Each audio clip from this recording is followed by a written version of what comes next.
Hi guys, meron pong pahayag si Vince Tañada, si Direct Vince. Sabi dito, lahat na lang ng promo mo, sagot mo sa mga taglines namin. Tama.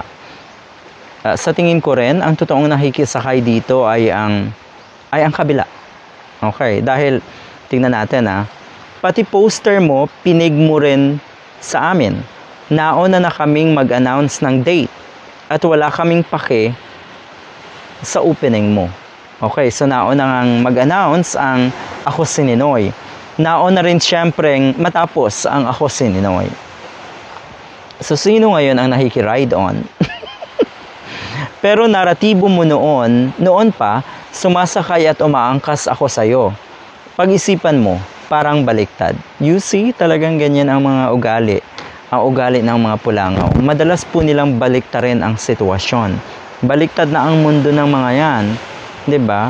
Ang iniidolo nila yung mga taong hindi maganda ang record sa gobyerno. Mantakin nyo, pati yung mga kriminal, iniidolo ng mga yan. Sinusuportahan ng mga yan. Talaga pong baliktad na ngayon ang sitwasyon. 'Di ba? Mantakin nyo, sila ngayon ang nananawagan na labanan daw ang fake news at disinformation. Talaga lang, kayo ang pinagmulan ng mga ganitong kabulastugan sa social media at babaliktarin nyo ngayon ang sitwasyon.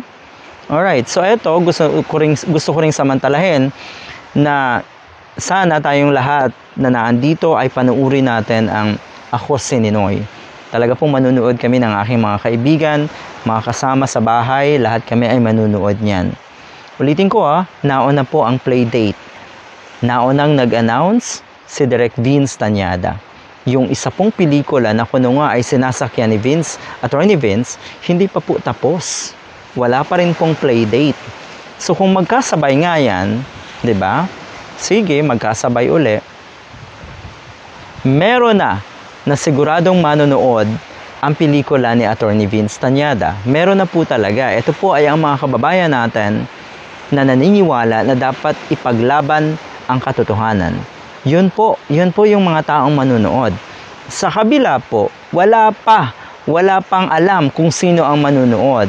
Mag-aantay ang mga yan na magkaroon or mabigyan ng libreng tickets, maambunan.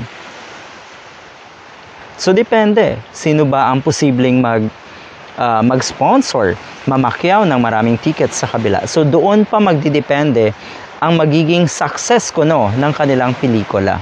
Na sa tingin ko, hindi talaga gratifying na success yung kanilang madalas kiniklaim na tagumpay. Hindi po yun gratifying.